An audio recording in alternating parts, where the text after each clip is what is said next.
Merhaba Boğa burcu arkadaşlarım. Yeni haftaya hoş geldiniz. Bu hafta 7 Şubat 13 Şubat haftasını konuşuyoruz. Boğa burcu arkadaşlarım, bakalım sizi nasıl enerjiler bekliyormuş. E, Şimdi haftaya aslında kendinizle alakalı düşüncelerle başlıyorsunuz. Yani odak noktanız kendiniz. Belki dış görünüşünüz olabilir, belki sağlık sorunlarınız olabilir. Ama burada çok güzel enerjiler görüyorum ben. Özellikle ayın açıları. Ayın açısına bir bakalım. Venüs'le çok güzel açıda, Mars'la çok güzel açıda. Evet, bazı zorlu açıları da var. Hatta Uranüs'le de kavuşum halinde bu arada.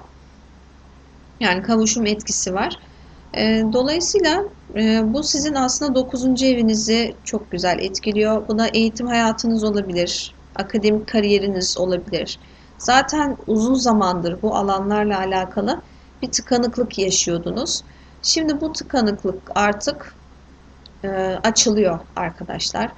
Yani daha güzel enerjiler alacaksınız buradan. Belki yurt dışından bir iş teklifi ya da yurt dışına taşınmakla alakalı bazı gelişmeler olabilir. Çünkü Jüpiter 11.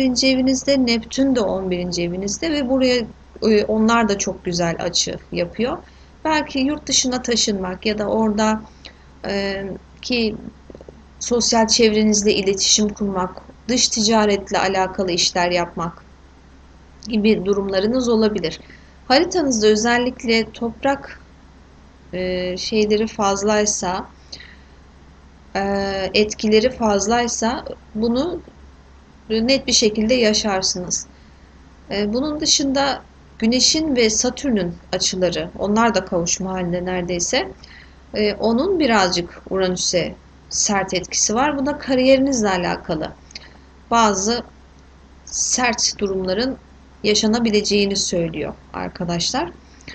Yani burada köklü bir değişime gidiyorsunuz. Kariyer hayatınızla alakalı.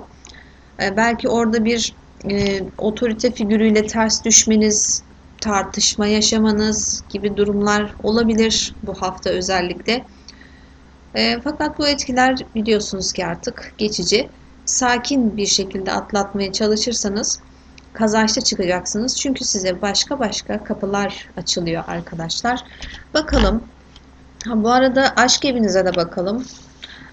Çoğu arkadaşım da çünkü aşk odaklı dinlediği için özellikle bunu da bir irdeleyelim.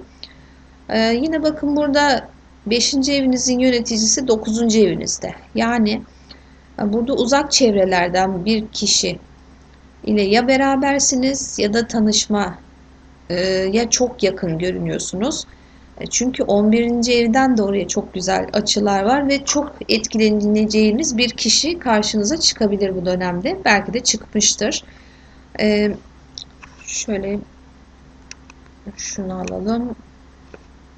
Venüs de çünkü arkadaşlar sizin dokuzuncu evinizde. Eğer evliyseniz özellikle e, burada evlilik hayatı olanlar için de çok güzel süreçlerin olduğunu söylemek isterim.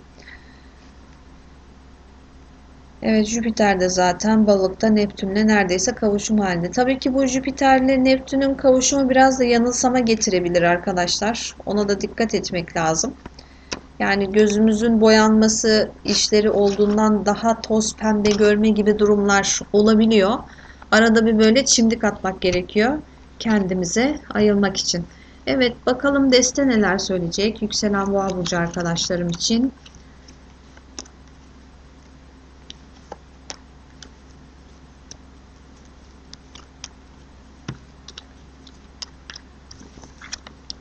Sonlusu. Evet, demek ki e, iş yeriyle alakalı ya da ailevi hayatımızla, aile hayatımızla alakalı güzel bir süreç içindeyiz.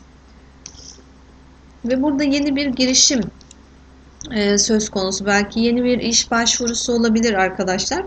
Bir araştırma halinde olduğumuz bir durum var gibi görünüyor burada.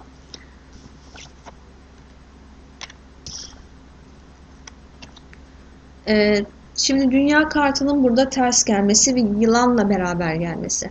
Burada yapacağınız bazı girişimlerle alakalı size köstek olmak isteyecek kişiler olabilir. Sizi engellemeye çalışacak kişiler olabilir görünüyor. Ve uyanışın gelmesi güzel. Ve siz bunu fark ediyorsunuz ve yolunuza devam ediyorsunuz arkadaşlar. O şekilde çıkmış.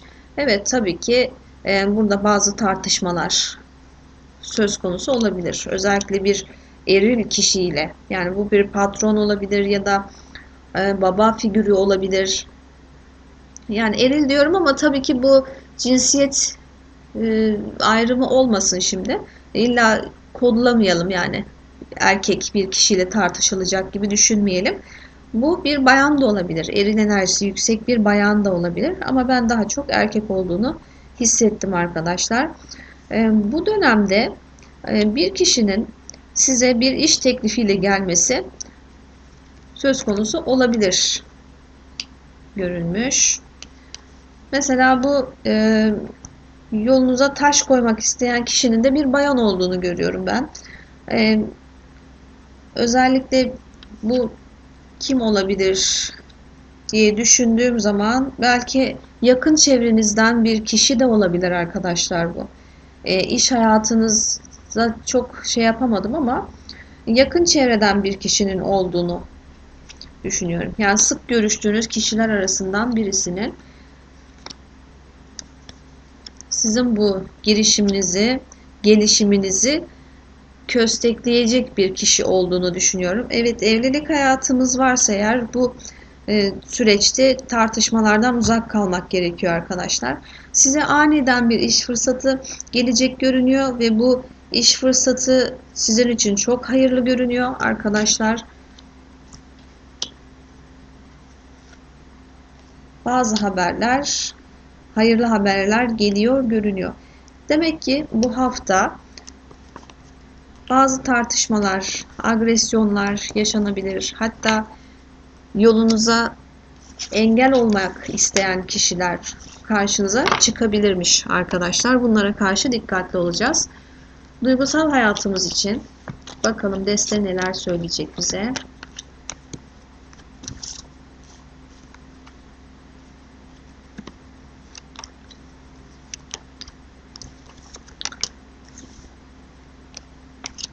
Burada biraz iletişim kopukluğu olduğu çıkmış. Fakat eğer bir ayrılık yaşıyorsak bu çok uzun sürmeyecek, onu söyleyebilirim. Çünkü yani çok fazla emek vermişiz ya da çok fazla mı sabretmişiz? E, Burada hani sizi mutlu edecek bazı gelişmeler var.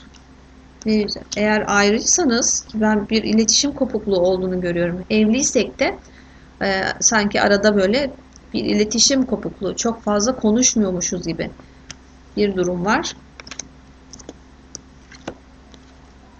Fakat bu durum değişecek gibi görünüyor. Ayrılık varsa aramızda burada kesinlikle bir geri dönüş var bir kere.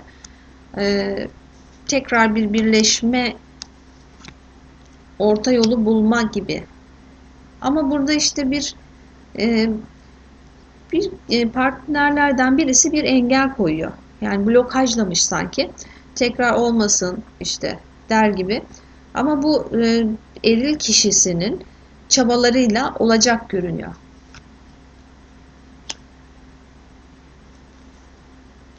Çünkü duygularımız çok canlı. Yani burada bir aşk enerjisi var arkadaşlar. Bu sebeple arada ne blokaj olursa olsun bu blokaj yıkılacaktır diye göstermiş. Tabi burada şey de var. Birazcık geçmişte yaşanan bazı sıkıntılı durumlardan dolayı geri dönmeye imtina etme gibi durumlar da çıkmış. Fakat ne olursa olsun bu hafta aşk kazanacak diyorum ben. Eğer gönlümde kimse yok diyorsanız burada bir aşk için onay aşaması var. Yani bir tanışma olabilir ya da burada bir flört evresindeydiniz ya da bunun bir ilişkiye dönmesi olabilir arkadaşlar. Bu sağlam bir durum olacaktır. Ve ayrıca Size bir miktarda para görünüyor bu arada. Ve bir yol çıkmış kesinlikle. Ben de öyle düşünüyorum. Seyahatler olabilir arkadaşlar. Ee, Gerçekten bakın, bu gelişim evrenizi kıskanacak insanlar olabilir ama size zarar veremeyecekler. Zararsız çıkmışlar ama siz sadece bunu fark edeceksiniz diye göstermiş. Kim olduklarını, nerede olduklarını öğreneceksiniz, bileceksiniz diye göstermiş arkadaşlar.